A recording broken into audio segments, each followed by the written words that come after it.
Greetings. Welcome to ITR Live. I'm your host, Chris Hagenow, and we are back here in the Hendrickson studio at the Center for the Preservation of Western Civilization at ITR World Headquarters in Central Iowa.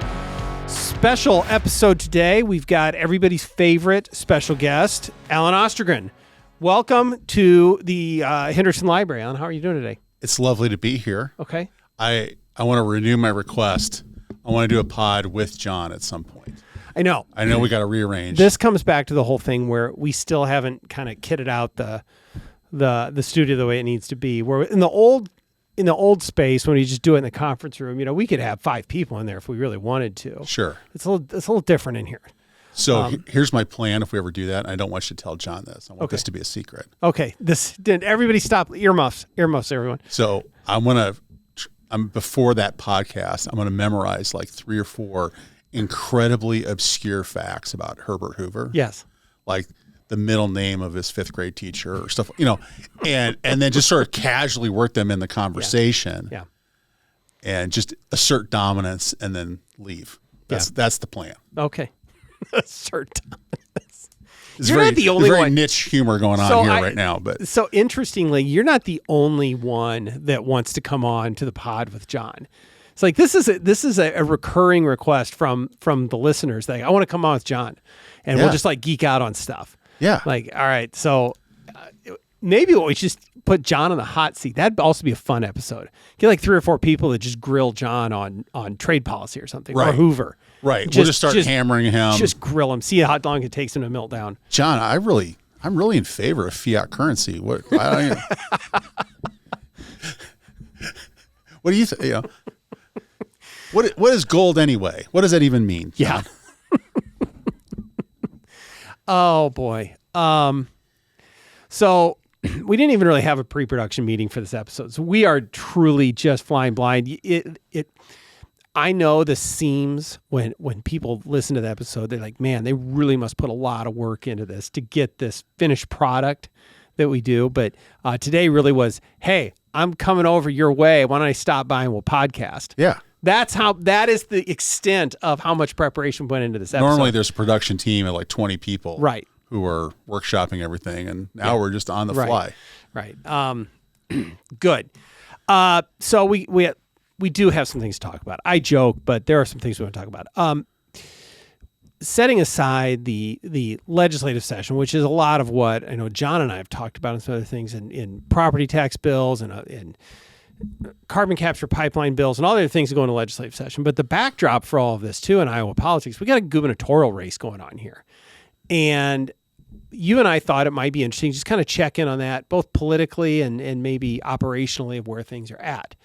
So the big event last week, I guess what would have been Tuesday, right, was the fundraising reports were all due. And so we get to see how much money these people have, which some of our listeners may not like, but is actually a really big metric on what's going on at these campaigns. It is. So given the money and everything else, what you're seeing, just kind of from a 50,000-foot view, where are we at? What's going on? Well, the big story on the Democrat side is, of course, State Auditor Rob Sand has a giant pile of cash. He has parlayed family wealth into building up a big online presence. I'm sure his email list is massive, and if you look at his disclosure report, and if your listeners and viewers aren't familiar, when you're in an election year, those reports have to be filed much more frequently. But this is our first snapshot. Everything in 2025 comes in on that report that's due January 19th. And so we've known that Rob Sand had a lot of money, but we didn't know quite how that would shake out in the year leading up to the general election.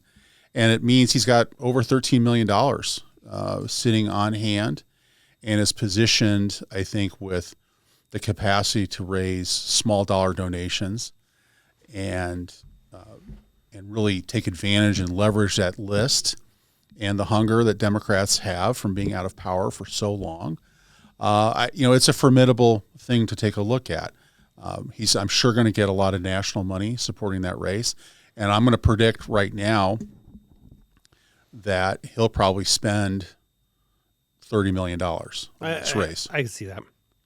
and probably more than that in outside money on his side, I would think. Yeah. I think that's right. I mean, we've seen multiple of that spend on our U.S. Senate races, but yes, I think that's right. And I think both sides will come in with big money. I mean, whoever the Republican nominee ends up being, well, we'll get a lot. There'll be a lot of outside money come in on that as well. But clearly, Rob Sand is going to have probably a money advantage in the end, one way or the other. I think he clearly will. And that doesn't mean this thing is over by any means. Oh, no. And then looking at the Republican side, I think Randy Feenstra had a very strong 2025, raised more money than any Republican has raised in an off year, has over $4 million on hand. And really, if you look at his finance committee, his donor network, and look at his report, I think is well situated to raise a lot of money in 2026. And, frankly, the glimmer, the silver lining of Rob Sand's very impressive total is that's the first thing out of Randy Feenstra's mouth when he's talking to donors of, look, we need to match resources here. This is not something we can go through the motions. This is not 2022 and Kim Reynolds running for a reelect against Deirdre DeGier, who at this point in the cycle had something like $8,500 in the bank. Yeah. I have a couple thoughts here on this. Rob Sand is not even just the presumptive Democrat nominee. I mean, he's going to be the Democrat nominee, and the world has known that for a year now. Right. Right. He does technically have an opponent who has. I have the same chance to win the Democratic primary as she does. Correct. Which is 0. Well, Randy Feenstra has a primary. There are primary opponents that are out raising money and crisscrossing the state, and I think Congressman Feenstra is the front runner here, but clearly has to go through this primary process. And I point that out because there is a money discrepancy there, and obviously Rob Sand has family money, but Rob Sand's raising general election dollars. He is going out to the Democrat establishment, the Democrat donors, and saying, I need money to go win this general election. And Congressman Feenstra is also making that, but it's harder because he's still got that competitive primary that he's working his way through, I think. But clearly, I mean, fair play to Rob Sand for raising that much money. That's a big deal. So other Republican candidates. Yeah, so Zach Lane, I think, showed a raising about $2 million, although that was almost all a personal loan to the campaign, which is not uncommon for candidates to do early on. And he got out there a little bit later in the process. I think, I want to say maybe September, October, he started really saying he was going to run for governor. So, that's a position of strength too, but, family money only gets you so far. Mm-hmm. There's plenty of examples every cycle of somebody who has a lot of personal wealth and cannot translate that into winning a primary election. I'm old enough to remember the 2014 Senate race where, there's a candidate, Mark Jacobs, who, had enormous personal wealth and did very poorly in that Senate primary because he didn't have a national constituency. He wasn't as strong of a candidate in his first run. It's unfortunate he didn't run for something, like a House seat or something like that, and probably would have been a really strong candidate in a Senate race if he had that under his belt. But you can't just write a check and get a volunteer network. You can't write a check and learn how to be a good speaker on the stump. And so some of those things are, take experience, and you really have to grind it out. Yep. No, I agree. But $2 million is $2 million, makes you relevant. Absolutely.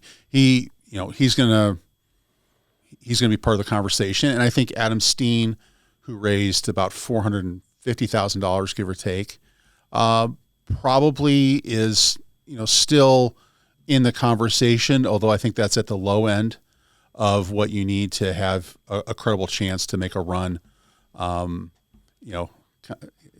make this timely, make a run in the playoffs, as we've seen. The burn rate, once you add some staff and really start building a field network, is going to be significant. I'm going to get to that. Hold that thought. I do want to come back around to kind of burn rates and what things cost. So. Yeah. And then Brad Sherman and Eddie Andrews, I think what a lot of people understood is much more of a grassroots, low raising, low spending kind of campaigns that I think in this kind of environment are very hard to catch fire. They certainly, they've put in some shoe leather. They've gone to a lot of county central committee meetings and met people and are active on social media. But, you're not going to translate the kind of resources that they've demonstrated into anything of any significance. I think that's a very important point. Is this sort of grassroots campaign? I'm gonna go around the state. I'm gonna give the speech and maybe a compelling speech, and maybe this individual has got a great message, but it's easy to lose sight of the fact that the vast majority of voters, even Republican primary voters, aren't connected to any of that. They are the kind of folks that watch the news at night, maybe check into a little Fox News, and that's it. They're going to vote, but they don't pay attention to all of these things like you and I do.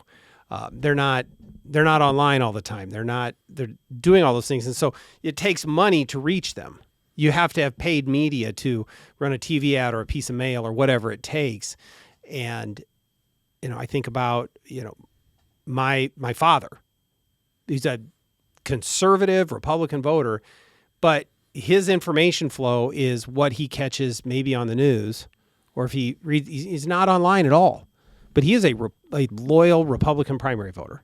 And I think there's just a lot of folks like him around the state, and it's really hard to reach them without some money. I couldn't agree more, Chris. And I do want to say, I think candidates like that who are out there on a shoestring, they are contributing to our party. They are talking about ideas and issues and getting people engaged. But I think people sometimes perceive the inability to take that next step as, well, the establishment didn't want them or what. But I mean, this is a real legitimate test of the organizational strength of a candidate, and that is, can you get people to make an investment in your campaign? Just like, you can have the greatest ideas in the world for a business, but if you don't have people who are willing to invest in it and put the capital into it, you're not going to have that return of success. And so we're not going to beat Rob Sand with $200,000 on cash on hand. Nope, we're not. You mentioned another thing too about burn rates and things like that. Another thing to look at, in addition to how much money these folks raise, but how much are they left with right now? Are they spending their money wisely? And I think sometimes you'll see candidates that they just spend it all on. Look, campaigns cost money, but maybe things that don't have as much return. Are they spending way too much on consultants? Are they spending, doing maybe TV and mailers too early and they don't get value for it? It's important to look at that. So you can raise all the money in the world, but if you're sitting here 6 months before the primary election or 5 or whatever, and you got no money left, well, now you have to go back out and raise it all over again just to be able to functionally do those things. And it's just another metric to look at. I know that, for example, Eddie Andrews, I think, had less than $5,000 left in the bank. And I'm sure Eddie can go ahead and raise some more money, but it just that churn, it matters a lot. Well, look at Deirdre DeGier in the 22 cycle. Like I mentioned, I remember tweeting out a picture of a Honda Fit as like a way to visualize her cash on hand, and which was a banger tweet, by the way. It should have gotten more impressions on. But candidates fall into this trap of they want to be surrounded, and look, it's exciting to be a candidate. Every cycle, especially at the presidential level, you see people who are running essentially a vanity campaign. And in that moment, it's exciting. You are the center of attention every time you go to an event. and you have people following you around and driving you around, and you feel like a big deal for a while. It doesn't work that way when you're running for the state house. No. That's when you're just or county attorney. When you're walking down the sidewalk and sweat coming out of sweat. Nobody's there. Nobody really wants you to show up on their doorstep that bad. You smell like a wet dog. So we'll assume that it's really exciting to do it if you're running for governor or president. And so, I mean, DeGier raised some decent money, but she had consultants and this and that and staff and just blew it all. Yeah. I mean, that campaign was like somebody who got a Powerball ticket and then a year later they're broke again. Yeah. Well, all of those things are true. So what it looks like here is we have the race is not over. I think that we've got a clear front runner, but maybe a couple more viable candidates, and we'll see where we go from here. But look, this is going to start heating up. I mean, it's mid-January. We're in. I probably misstated this. Inside of 5 months now until the Republican primary or the primary across the board. It's time to fully engage on these campaigns. Right. The next campaign finance report, which I want to say is May. They're really, May 19th. Yeah. That's what's going to really tell us a lot. Now, that's just right on the eve of the primary. But if we roll into that, and we'll have some evidence, and there probably will be some polling, hint, hint. Yeah. Mr. Hagenow. Yeah, right. You know what? It's the conversations have been had. Okay.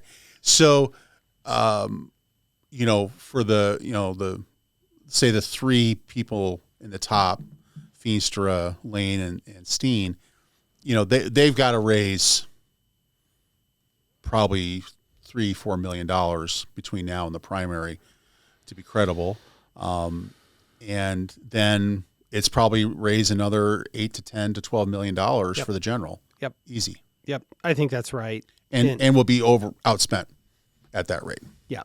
I agree with all of that. And I don't know that I love that because you do, but that's just the reality. That's the way the world works. Republicans have about a 200,000 voter registration advantage over Democrats, but that's not, you have to get those people to the polls. They have to have a message that makes them feel the hunger. And look, Republicans have had a lot of success.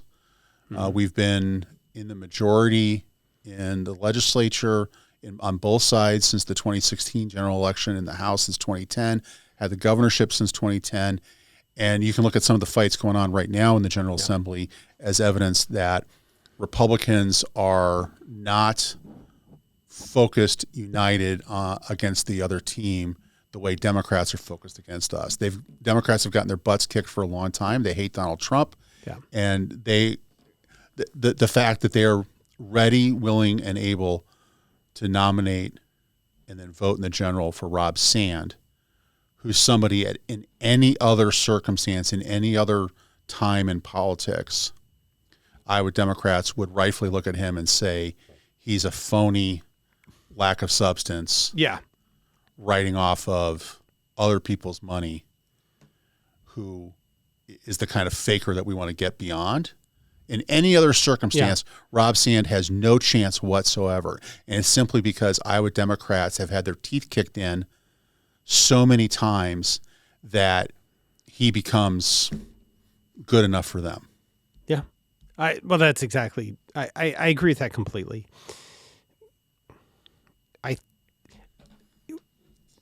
I do want to explore, we can do a little bit right now, but I think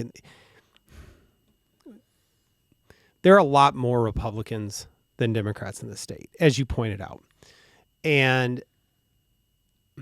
But yet, absolutely, a Democrat could still be elected statewide in this state. I mean, I don't think it's so far. The pendulum has swung all the way over here to the right in terms of the number, voter preference in Iowa.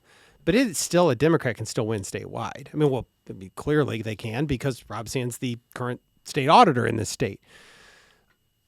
The number, I don't know what the number is, but the margin between Republicans and Democrats, at least in voter registrations, has continued to grow slowly. The last numbers it's plus 11, just in terms of the percentage of Republicans minus the percentage of Democrats. And that's, it was a little over 10 a year ago when Donald Trump got elected. So, but the thing that will be interesting to watch and to really look at when you look at public polling, for example, is not even just where the pendulum is at on Republican versus Democrat, but what is the enthusiasm behind that? Because I think the part that often gets underrepresented in horse race politics is how motivated are these people. And I think that has shown up in some of these special elections around the state that I know the Register covered that this week, is that right now Democrats are really fired up. They're, you see this, they show up at all their different protests they got going on. They're ready to go. And I think Republicans are too, but they're always just a little bit slower to wake up on that. And so watching the enthusiasm of the two sides, because that will determine if Republicans get motivated. I think there's just enough Republicans in the state to probably pull out a win regardless, but see how that goes. I agree. That registration advantage can disappear quickly if Democrats are turning out 95% of their voters and Republicans are turning out 83% of their voters. Yep, that's exactly right. And that was one thing that President Trump was always really good at. He got people out to vote, marginal voters. That's been well covered. It's somebody that may not have ever voted before, but his message resonated and got people fired up. So I'll be really interested to see that. So primary election day, first Tuesday in June, and we'll have much more to say before then. Okay, since I've got you here, I want to shift gears a little bit because one thing that John and I have dabbled around talking about but haven't done a lot with is what's going on in Minneapolis. And there's really a couple of different, it seems like it's ground zero for a lot of this conversation around domestic policy in America right now, because there's two really main stories going on here. One is all the fraud, specifically in the Somali community, and trying to get to the bottom of that. But now you have the immigration debate that's going on, and ICE raids, and the protests, and then the shooting that happened there, and all of those things. And so we've talked more about the fraud because that's a little more of our fiscal meat and potatoes around here, but specifically some of the immigration debate. And I wanted to get your take on what's going on here, because how much of this is new? How much of this is warranted? What all of those things? What is Minneapolis doing and not doing with regard to these efforts? And our listeners need a little more color commentary on this. Sure. Is that too wide open? I'm sorry, I didn't come because we didn't have the pre-production meeting, but no, I think you can find examples there. I mean, I think you're right. It hits on a lot of policy and legal issues. So, we're seeing an example of what happens when state and local officials are not in the business of enforcing the law, and in fact trying to resist the lawful authority of the federal government. And I am all for putting as many things down at the state and local level as we can, but immigration enforcement and control of the border is a quintessentially national problem. When I was a prosecutor in Muscatine County, I had no ability to directly affect the security of our nation's borders. All I could do was prosecute criminals in my jurisdiction, right? Why are we not seeing these raids happen in Des Moines that are happening in Minneapolis? Well, it's because thanks to some choices made by Iowa lawmakers and Governor Reynolds, we have laws that require local officials to cooperate with immigration authorities. And so let's say they arrest someone who is an illegal alien. When their criminal case is resolved in court, they're handed over to immigration authorities seamlessly at the jail.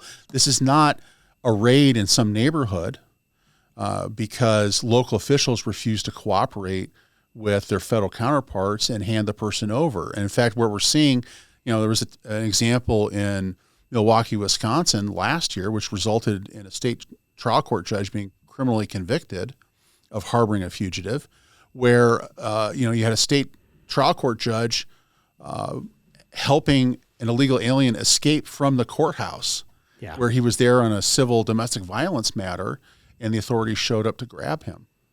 So, the cooperation and just simply enforcing the law here is why you don't have to see more aggressive, visible law enforcement efforts going into neighborhoods to track people down. And, many of the people that are being arrested in these raids in Minneapolis are people who have serious criminal convictions on their record, child molesters, murderers, people who we do not want in our community, aside from any kind of immigration issue. Now, inevitably in that process, immigration authorities encounter other individuals who, maybe they don't have a criminal conviction in the United States for a serious violent felony, but they're here illegally. Well, what is an ICE agent supposed to do? His job is to apprehend and remove illegal aliens, and here's one right in front of him. And so, of course, more people get grabbed up. There's more visibility to the enforcement operations. At the end of the day, enforcing the law ultimately involves either the reality or the threat of using force to do it. Right. Okay. And when we see this example, this woman who's trying to block an ICE operation in the street and then ends up being shot by the officer and dying as a result of it. Wherever you land on whether you think that shooting was justified, and we can talk about that if you'd like. Anytime law enforcement has to use force, even when it's 100% justified, it's not pretty to watch. Nope. It is not pretty when they have to go out and arrest somebody and family members are upset and it's not pretty, but it's necessary. Mm-hmm. Okay. And people are right now, I think, creating content for social media by obstructing law enforcement, creating these scenes, carrying on, protesting at churches, which is a crime. We can talk about that. And doing things to manufacture content for social media so the people who don't have a real understanding of how things work, all they see is people crying, people upset, somebody fighting when they're being arrested, and the narrative becomes, oh, look at all these terrible things that these ICE agents are doing, when, at the core of it, they're enforcing laws passed by Congress, signed by the president, that are on the books and doing things that are necessary for the rule of law. Right. That's not to say every single thing that every ICE agent has ever done has always been perfect every time. I'm not going to take that. I couldn't take that position about any law enforcement agency ever. And if people have done something wrong in an agency, that's what agency disciplinary processes are, and that's what the civil justice system is for, although there's problems with that. And then potentially criminal prosecution. But, people are reacting to essentially enforcing the law, and what they hate is the law. Right. What they want is the open border, and are outraged that the administration is just simply enforcing the laws that exist and not turning away from doing their duty. So that's all helpful to understand. And you mentioned something, this, maybe some of it's manufactured outrage. It feels like this protest is to try and generate some kind of negative response, to try and get somebody to do something wrong. I think in some of it is the woman that got shot. Let's protest, and maybe the ICE agent will do something wrong, and so now we've got something that, a justification for our protest. I saw some of the clips of the protesters in Don Lemon at this church, and how they're getting, trying to interview people coming out of the church and trying to get them to say something. You're actively trying to pin them down to say something bad so that you have another, look at that horrible person here that responded poorly to thing. So much of this feels like it's protest in search of a negative outcome rather than it's protest in search of some sort of peaceful resolution. Maybe I'm cynical about the whole thing, but. Well, we just observed the birthday of the Reverend Dr. Martin Luther King, and what you see in Minneapolis and other places is not people walking hands, singing "We Shall Overcome," talking about the gospel of Jesus Christ and how it applies to this modern civil rights struggle. Right. You have people who are actively interfering with law enforcement operations, and violating the sanctity of a house of worship, as that example that you mentioned, tearing apart the fabric of cities. I think of all the people who just want to go to work and go on with their lives in these neighborhoods who are being swept up in this protest activity, which is just anarchy. It's and violence. It's not actual protest or civil disobedience. So I'm gonna ask you to guess at something, and I know that's not usually the way that we want to think about these things. So this isn't a small number of people that are protesting and taking the next step to actually getting in the way of a law enforcement function, right? There's people out there that are trying to follow along with ICE and be there and warn and get in the way, all of those things, right? But actually probably putting themselves, at least in some measure, in harm's way, at risk of being detained themselves. Like, what is driving? Help me understand what's driving those kind of people. And so maybe the woman that got shot, but what's the motivation there? I guess I don't quite understand it. It's an honest question. I can understand not liking the policy. I still don't quite get my mind around why you just think open borders is great, or shipping off, fraud to Somalia is great. But there's people that believe that. But to actually get that active about it, I can't get my mind around it. Yeah, it's I don't pretend to understand it. I think you see dysfunctional behavior spilling out in the streets because people have no center in their life. They've filled up the spot in their life that should be occupied with God, with social media and vitriol and psychotropic medication and street drugs and all kinds of things, and are convinced in the righteousness of their cause, even though they can't define it. And it all kind of converges. That's the interesting thing. I mean, it all kind of converges into this chaotic, they hate Israel, they hate America, they hate Donald Trump. They hate they're defined by what they hate, not what they love. Yeah. Right. And people who, maybe it's the post-COVID era of people who just kind of got disconnected from society and now have a place to channel it and feel some purpose in participating in anarchy. There's people who throw around kind of some accusations or suggestions that they're all paid protesters. And I'm skeptical that they all are. There's no question there is money and networking, and there's resources.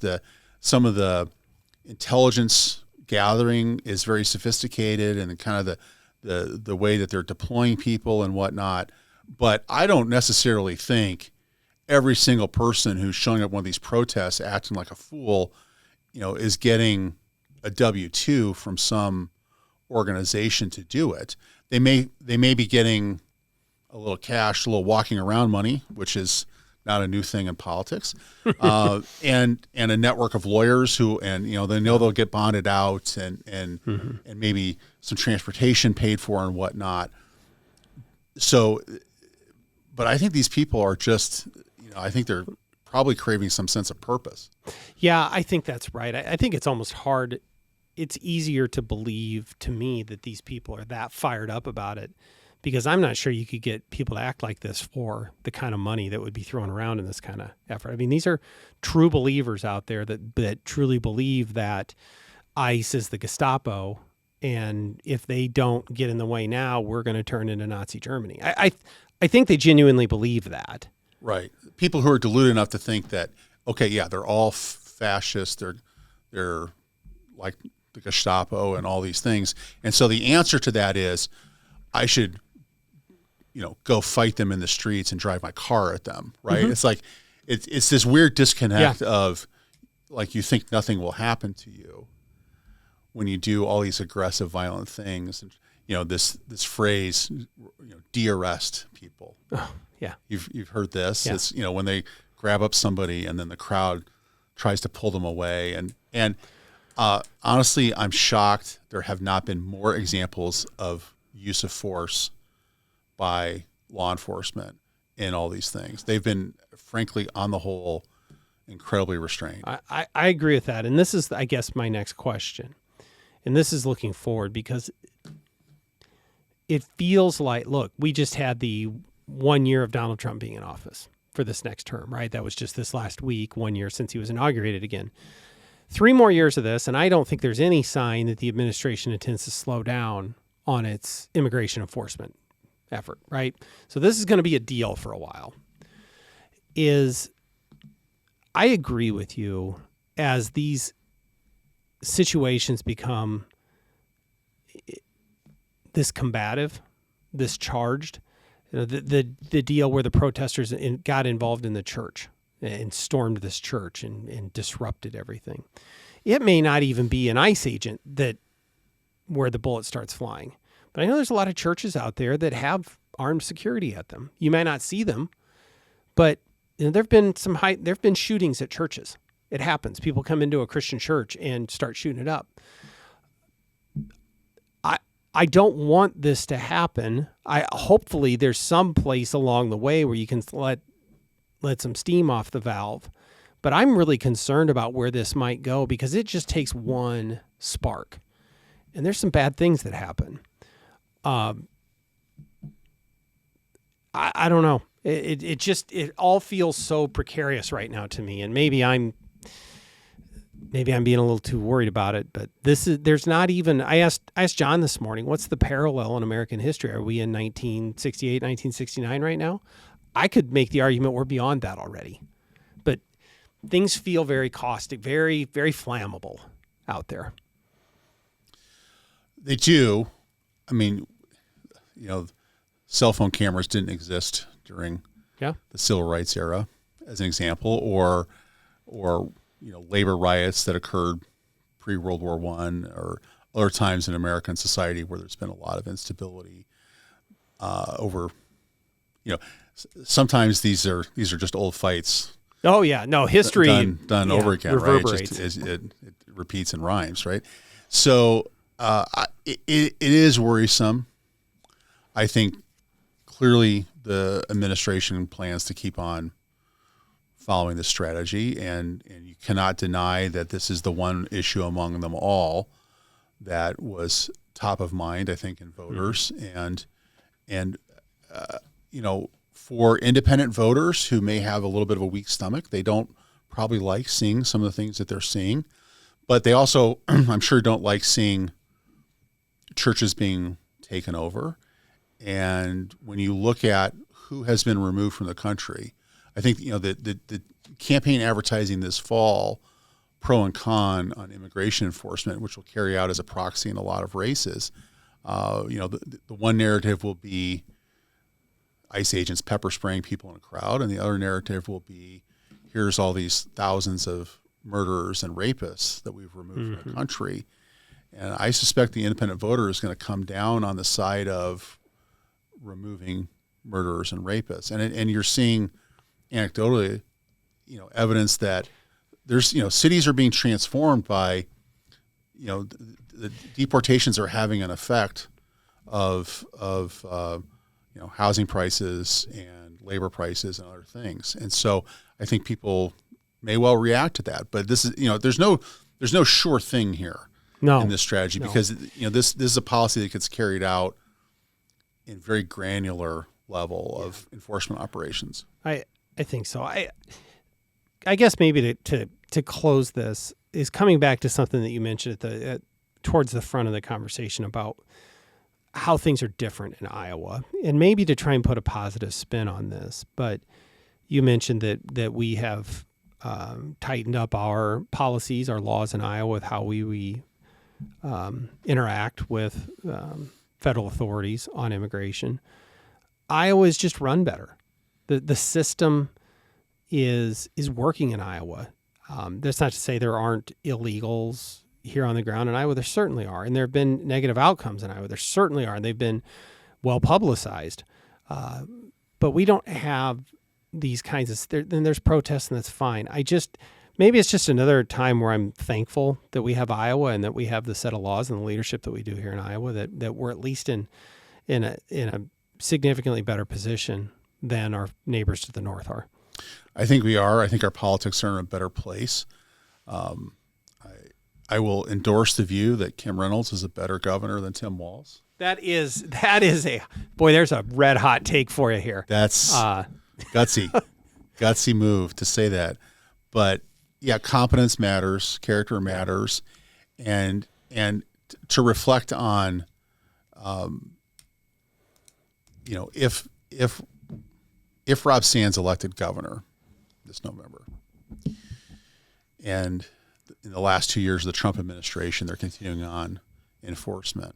Let's assume Rob Sand doesn't have the legislature behind him, because, numerically it'd be very hard to lose a majority. They're not going to. That right. just is not. Just look at the districts, Not and Democrats don't know what rural voters are, and increasingly don't know what suburban voters are.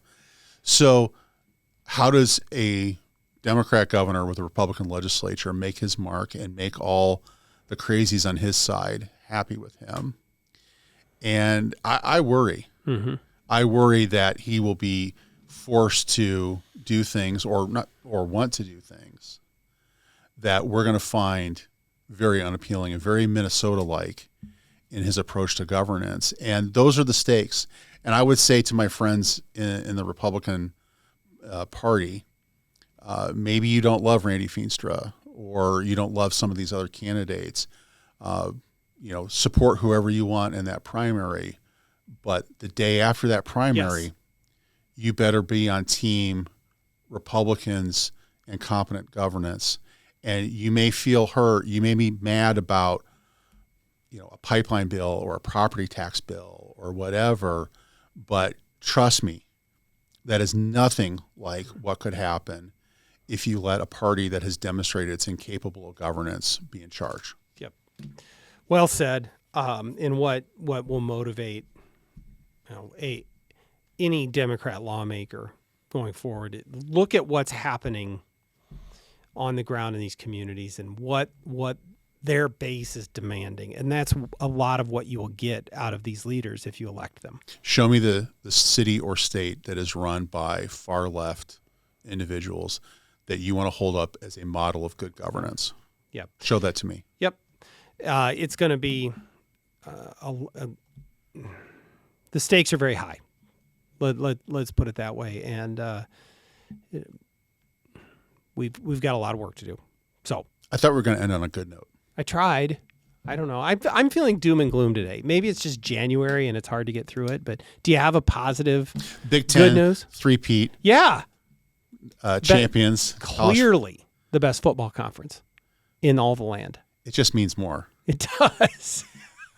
Were you like me Monday night and 4th and 5, game on the line, Fernando Mendoza, quarterback draw, planned the whole way, and I screamed at my television, no, touchdown. Yeah. It was one of those. The only time I remember that in a college football game, I think, was the Vince Young 4th down scramble in one of those. Do you remember that one, the national title for Texas? Yeah. And he kind of came around the end on a 4th down to score the and I don't even think that was as big a stakes. Was that Texas versus Oklahoma? I don't know if it was Oklahoma or not. Vince Young and Colt McCoy wasn't there, or maybe I'm mixing eras. But the only other thing I would compare to would be, I think, the Fiesta Bowl, Oklahoma versus Boise State. It was like the game that kind of, and they ran a hook and ladder play in like the 7th overtime or whatever it was. Yeah. And that was, the other look, it's obviously a whole new era in college football, and that a program like Indiana can go from nowhere to maybe, look, in terms of number of wins in a season, the best team ever. You can do a lot of stuff with like $150 million. If Mark Cuban is bankrolling you. Yeah. Can I say I've been very blessed, and I'm thankful to all my coaches and supporters, but I have decided to enter the transfer portal. Yeah. Hey, you got eligibility left. I think I have 3 years of eligibility left. I played 1 year at Division III Grinnell College. I think. What do you think that's worth? Like, well, I'm evaluating my options, working with my team to see what kind of NIL offers they want to give. See, and I think it's the intangibles, because I think there's something wrong with my email. I haven't gotten any yet, but I think they're they're not doing it of appropriately valuing your ability to be an ambassador for whatever program you'd come to. Yeah. But no, I don't like that is the case, but I'm glad it's happening in the Big Ten because the programs are better. Let's keep in mind that our Iowa Hawkeyes really played really well against that Indiana team. We're in that game, and it appears that a lot of that core group at Indiana are a bunch of great guys, just solid individuals. And Mendoza's parents, especially his mom, is kind of a neat story.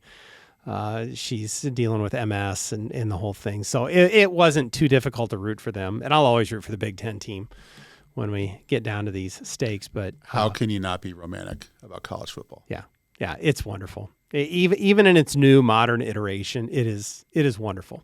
There's no doubt about it. Yep. So it was a great game. One of that fourth down run being one of the most iconic plays that in all of my time watching college football. It really is. I mean, nothing measures up to the Tate to Holloway catch, but that's just Hawkeye homerism. Sure. But I mean, but with the stakes of that game in a national championship on the line, that was like just something else. So there's a good positive note for us. All right. You feel better about that now? I do. There's always time to fire it up. Yeah, good. Now we just slog through some NFL and then our long national nightmare until we get to watch it again. I have a bad spot in sports, and then Formula One season starts. Ooh, fun! I keep every season. I tell myself I'm gonna try and get into Formula One, and I haven't been able to yet. So watch Drive to Survive on Netflix. Okay. It will help you kind of get into it and get some of the personalities and whatnot. That's what you need. You need to know the storylines. And yeah, you do. And the first weekend in March, the Australian Grand Prix at Melbourne. Okay. You may need to remind me. It's going to be a new specification on track. The new Cadillac team will be out there. We'll have 11 teams. It's going to be super exciting. Lando Norris will be defending his title. I'm fired up. We're going to start doing a Formula One segment on the ITR Live podcast. That'll be great. Okay. All right. Now we're done. We're done. All right. Well, thanks again for coming by. Thanks for just telling me you were coming by. This is great. Every time we want to do it more often. I think it's content that our listeners really appreciate. So thank you for everything. Thanks for having me, Chris. All right. Well, thanks again, folks. Thanks for joining us. Don't forget to like and subscribe and tell your friends. And with all that, we will see you next time on ITR Live.